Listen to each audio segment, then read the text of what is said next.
안녕하세요. 까치살모입니다. 오늘은 호주의 호위함 사업에 관해서 이야기해 볼까 합니다. 여러분도 다들 알겠지만 호주에서는 C3000이라는 최소 7척, 최대 11척의 호위함을 도입하는 사업을 추진하고 있고, 이 사업에 우리나라가 선정될 가능성이 높습니다. 그래서 그 이야기를 할 건데요. 이게 생각보다 내용이 방대해서 영상 한 편으로는 정리가 안 되어서 두 편으로 만들 겁니다. 그리고 오늘은 호주의 호위함 사업에서 우리가 왜 유리한지 정치적, 경제적 요건에서 살펴볼 것이고요. 두 번째 영상은 여러분도 알겠지만 이번 호위함 사업에서는 우리나라와 일본이 유리하기 때문에 우리나라와 일본의 호위함들의 성능을 비교해 보도록 하겠습니다. 그럼 오늘은 첫 번째로 바로 정치 경제적인 요인을 분석할 건데요. 여러분도 알겠지만 지금 현재 호주는 보수당이 아닌 노동당이 집권하고 있고 호주의 노동당은 9년 만에 정권을 차지하게 되었습니다. 그리고 노동당은 집권 후에 원래는 450대였던 우리나라 레드백 장갑차의 도입을 129대로 줄이기도 했는데요. 그럼 노동당이 왜 이런 일을 하고 있느냐 하면은요. 쉽게 이야기해서 기존에 집권하던 보수당이 정부를 너무 방만하게 운용했기 때문입니다. 보수당은 수십조 원이 들어가는 원자력 잠수함 사업 등 엄청나게 많은 방만한 사업들을 벌여놨고 이번에 집권한 노동당이 보기에는 이런 사업들을 호주가 재정적으로 감당할 수 없다는 것입니다. 실제로 이게 사실이기도 하고요. 그래서 노동당은 보수당이 하던 사업들을 철저하게 다시 감사를 했고 그 덕에 우리의 레드백 장갑차의 수출량도 대폭 감소하게 됩니다. 거기다가 심지어는 원자력 잠수함 사업도 다시 감사를 했지만 이 사업은 지나치게 돈이 많이 들어가는 건 사실이지만 호주의 국방을 위해서는 필요한 사업이라고 판단이 되어서 원자력 잠수함 사업은 살아남게 됩니다. 그 대신 원자력 잠수함 사업에 너무 많은 돈이 들어가기 때문에 다른 수상함 사업에서 비용을 대폭 줄이기로 합니다. 그래서 등장한 게 바로 C3000 사업입니다. 이 사업은 호주 해군의 안자급을 대체하는 사업인데요. 원래 안자급은 C5000이라는 사업을 통해서 더 대형 함선이 헌터급으로 대체하기로 되어 있었죠. 그러나 현 노동당 정부는 비용을 아끼기 위해서 C3000이라는 사업을 만들어낸 겁니다. 안자급은 우리나라의 광개토대왕급과도 연관이 있는데요. 안자급이 우리 광개토대왕급과 연관이 있는 이유는 두 함선 다 독일의 메코 200을 기반으로 하기 때문입니다. 물론 안자급은 독일로부터 정식으로 메코 200을 도입한 것이고 우리 광개토대왕급은 그냥 메코 200을 모방한 거지만 아무튼 그래서 안자급은 우리 광개토대왕급과 거의 비슷한 규모의 전투함입니다. 그런데 여러분도 알겠지만 호주의 국방부는 지금까지 너무 많은 무기 도입 사업을 실패를 했죠. 특히 그 중에서도 해군의 건함 사업들이 상당히 심각했는데요. 당장 현재 호주의 주력함인 콜린스급 잠수함도 도입 후에 끊임없이 각종 문제점이 드러났고 지금은 미국의 기술로 많이 개선되었다고 하지만 여전히 결함투성이 함선입니다. 그리고 호주가 도입한 이지스함인 호바트급 호위함도 많은 트러블로 인해서 그 건조비가 기하급수적으로 증가했습니다. 물론 호바트급의 건조비가 기하급수적으로 증가한 직접적인 원인은 호주조선소의 강경노조로 인해서 억지로 호주 내에서 건조하다가 발생한 거지만 분명한 건 호주의 국방부가 사업 관리를 제대로 하지 못한 것도 사실입니다. 그런데 문제는 C3000 사업은 저렴한 염가형 호위함을 건조하는 사업이라는 것입니다. 그러니 당연히 이 사업은 사업비가 중요했고 그래서 호주의 노동당 정부는 도저히 이 사업을 국방부나 호주군에게 맡길 수는 없다고 판단을 합니다. 그래서 웃기게도 이 사업은 호주의 국방부나 호주 해군이 하는 사업이 아닌 현 호주 노동당 정부가 직접 시행하는 사업입니다. 실제로 이 사업은 염가형 호위함 도입 사업인데 호주 해군은 말도 안 되는 요구 조건을 제시했던 것으로 알고 있습니다. 원래 호주 해군은 안자급을 대체하기 위해서 C5000이라는 사업을 이미 하고 있었습니다. 그런데 이 사업이 정말 가관입니다. 결론은 C5000은 우리 광개토대왕급과 비슷한 안자급을 대체하는 사업인데 선정된 함선이 무려 영국의 타입 26급이기 때문입니다. 타입 26급은 영국에서도 주력함으로 그 배수량이 8,000톤에 달하는 거함입니다. 그런데 호주 해군은 영국 해군의 주력함인 타입 26급에도 만족하지 못하고 계속 추가적인 장비 등을 요구해서 지금 이 사업의 초도함인 헌터는 만재 배수량이 1만 톤이 넘어간다고 합니다. 그래서 이 함선은 한 척에 무려 3조 7천억이나 든다고 하고 있고 그 가격은 계속 상승 중입니다. 그리고 사업 관리도 엉망인 데다가 호주 잠수함 공사 ASC의 무능함과 또 호주조선소의 강경노조로 인해서 사업비는 계속 상승하고 있다고 합니다. 그런데 호주 해군은 이걸 9척이나 건조해서 3,000톤급 호위함인 안자급을 대체하려 한 것입니다. 그래서 호주의 노동당 신정부는 이 헌터급 사업을 대폭 축소하게 됩니다. 원래는 안자급을 대체하기 위해서 9척을 도입하기로 했으나 이미 진행 중이라 현실적으로 사업을 중단하기 힘든 3척만 남기고 나머지 6척은 삭감하게 됩니다. 그리고 이 사업을 축소해서 남게 되는 비용으로 안자급을 대체하기 위해서 C3000이라는 사업을 별도로 다시 시작하게 됩니다. 한마디로 C5000 헌터급 사업은 호주군의 무능함과 그리고 호주 잠수함 공사인 ASC의 방만한 경영, 그리고 호주 조선소의 강경노조까지 지금까지 호주 해군의 모든 건함 사업을 실패로 만들었던 모든 요소가 그대로 드러나는 사업이라고 할 수 있습니다. 그래서 현재 C3000 사업에서는 웃기게도 호주 해군은 철저하게 배제되어 있습니다. 그래서 이 사업 계획 자체에서도 호주 해군은 배제되고 엉뚱하게도 미국 해군 중장 출신의 윌리엄 힐라리데스라는 사람을 중심으로 구성된 독립적인 분석팀이 호주 해군에게 필요한 함정 세력을 분석해서 기획했다고 합니다. 솔직히 현 호주의 노동당 정부가 이럴 만도 하다는 건 아마 밀리터리에 관심이 있는 분들이라면 다들 아실 겁니다. 호주가 지금까지 한 국방 사업 중에서 가장 성공한 사업은 AUG 불법 소총을 도입한 사업뿐이고 모든 사업이 다 망했다는 건 여러분도 잘 알 것입니다. 특히 해군의 건함 사업은 호주 잠수함 공사인 ASC의 강경노조로 인해서 그 어떤 분야보다도 더 심했죠. 그러니 호주의 현 정부가 이 사업을 해군에게 맡길 수 없는 건 너무도 당연해 보입니다. 그래서 현재 이 사업은 철저하게 호주의 노동당 정부가 주도적으로 진행하고 있습니다. 그리고 당연히 해군이 아닌 노동당 정부가 사업을 시행하는 만큼 어떻게 보면 이 사업은 함선의 성능이 그리 중요하지 않습니다. 물론 전투함을 건조하는 사업인데 당연히 전투함의 성능도 중요하겠지만 문제는 이 사업의 후보에 올라온 함선들은 이미 충분히 호주 해군이 앞으로 필요한 해군 전력을 분석한 미 해군 중장 출신의 윌리엄 힐라리데스가 생각하는 호주 해군의 미래 해군 전력을 구성하기에 충분하기 때문입니다. 결론은 호주가 상대해야 할 적은 바로 중국이고 지금까지 호주 해군은 소수이지만 강력한 함선을 건조한다는 생각이었지만 윌리엄 힐라리데스 중장의 분석에서는 어느 정도 적정한 수준의 함선을 대량으로 확보하는 것도 중요하다고 생각했기 때문입니다.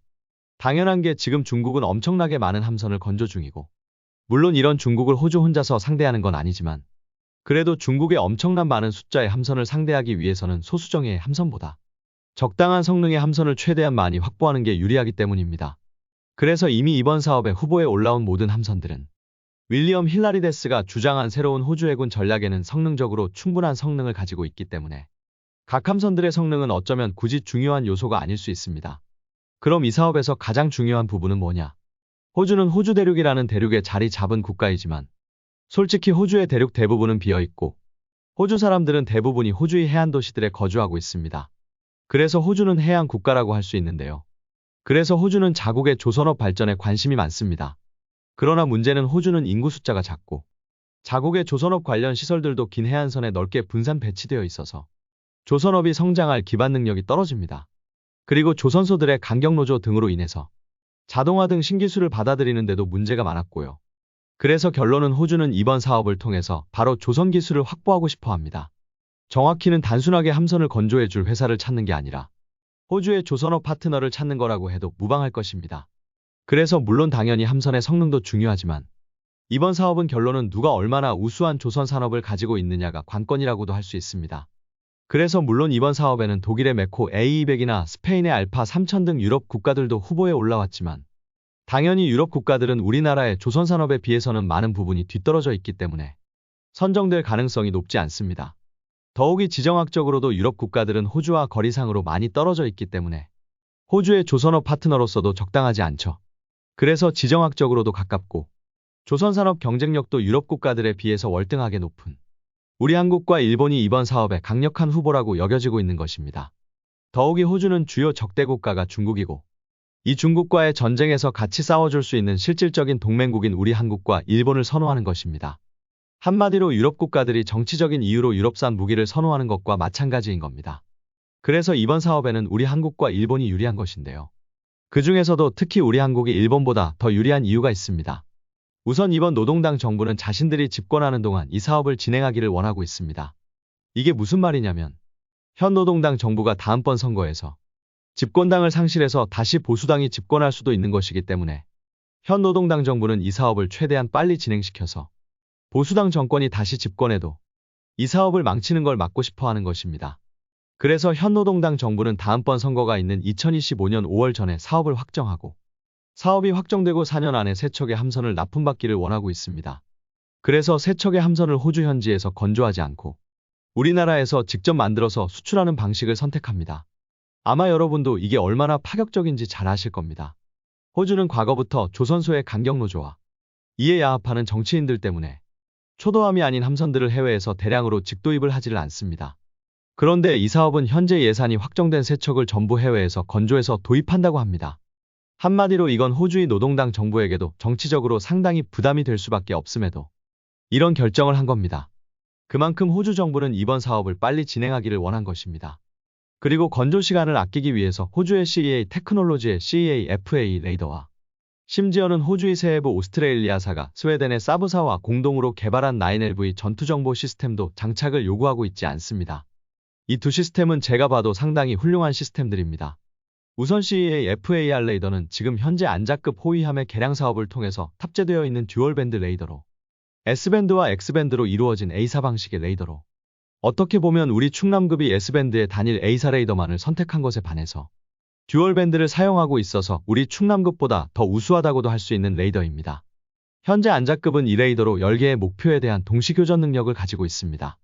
한마디로 말해서 지금 기준으로도 세계적으로도 전혀 손색이 없는 훌륭한 대공전 레이더입니다. 거기다가 호주가 지금 사용하고 있는 9LV 전투정보 시스템은 당연히 개발된 지 시간이 좀 지났기 때문에 현재 우리나라의 전투정보 시스템보다는 많은 기능이 뒤떨어지지만 제가 이 시스템을 높게 사는 건 바로 이 시스템이 호주 해군의 안자급 호위함에만 달려있는 게 아닌 호바트급 이지스함에도 달려있다는 점입니다. 우리나라의 세종대왕급과 정조대왕급은 미국의 이지스 전투 시스템을 그대로 사용하고 있습니다. 그러나 스페인은 F배급 이지스함을 만들면서 자신들의 전투정보 시스템에 이지스 시스템을 결합해서 사용하고 있는데요. 당연히 스페인의 F배급을 기반으로 만들어진 호주의 호바트급도 자신들의 전투정보 시스템에 이지스 시스템을 결합한 형태로 사용하고 있습니다. 그리고 호바트급의 중심 전투정보 시스템은 바로 9LV 전투정보 시스템이고 이 전투정보 시스템 안에 이지스 시스템을 포함시키는 형태로 운영하고 있습니다. 그래서 저는 항상 우리나라의 이지스함들도 이런 식으로 우리나라의 전투정보 시스템을 사용해야 한다고 주장을 하고 있죠. 바로 제가 이런 주장을 하는 이유가 9LV 전투정보 시스템을 참조해서 이야기하는 것이죠.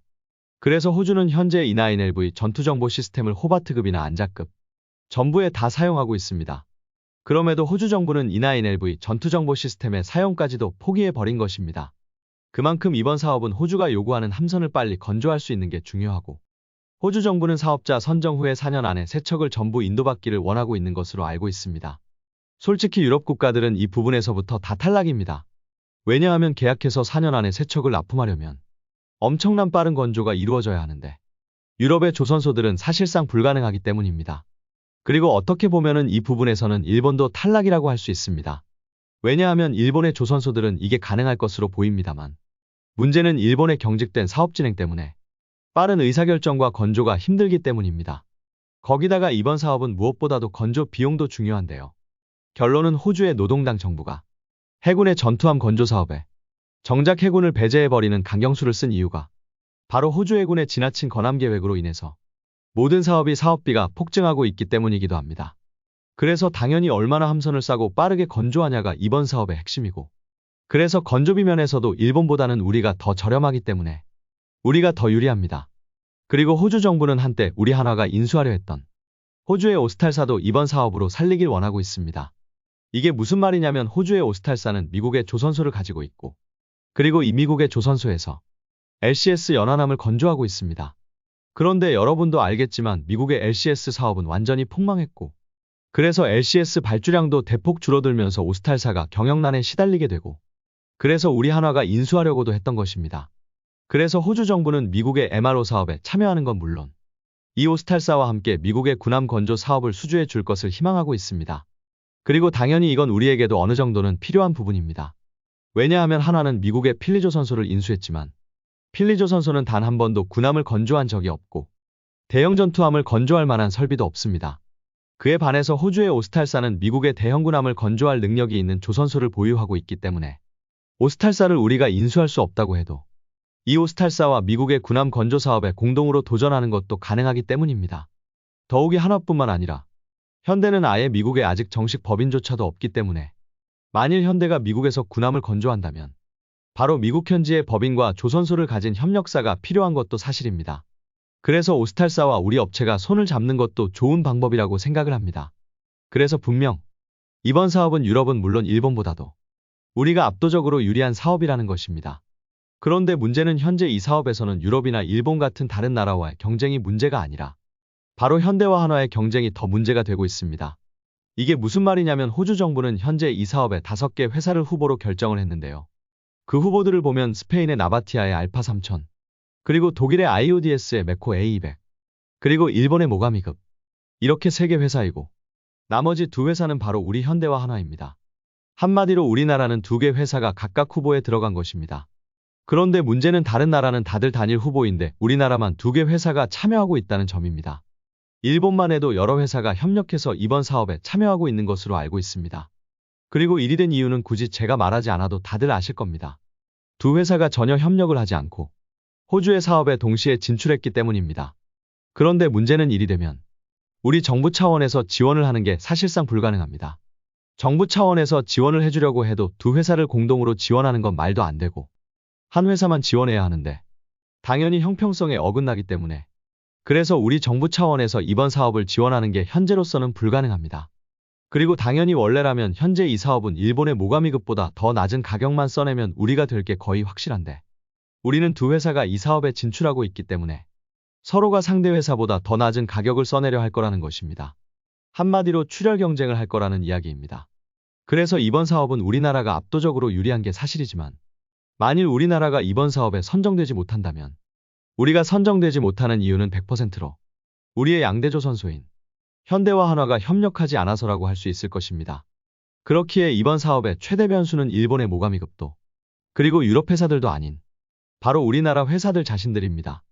분명한 건 우리의 현대와 한화가 협력해서 호주 사업에 공동으로 진출한다면 이 사업을 우리가 따내는 건 100% 확실합니다.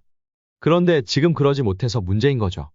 아무튼 결론은 이 사업은 단순하게 누가 더 성능이 좋은 함선을 제안하느냐가 중요한 사업이 아니라 누가 호주의 조선업의 파트너로 더 적당하냐, 그리고 누가 최대한 빨리 최대한 싸게 함선을 건조할 수 있냐가 핵심이고 그런 면에서는 우리나라가 압도적으로 유리한 건 분명한 사실입니다. 그렇기에 제발 지금이라도 우리의 양대 조선회사들이 협력하길 간절히 바라봅니다. 이상 영상 봐주셔서 감사합니다.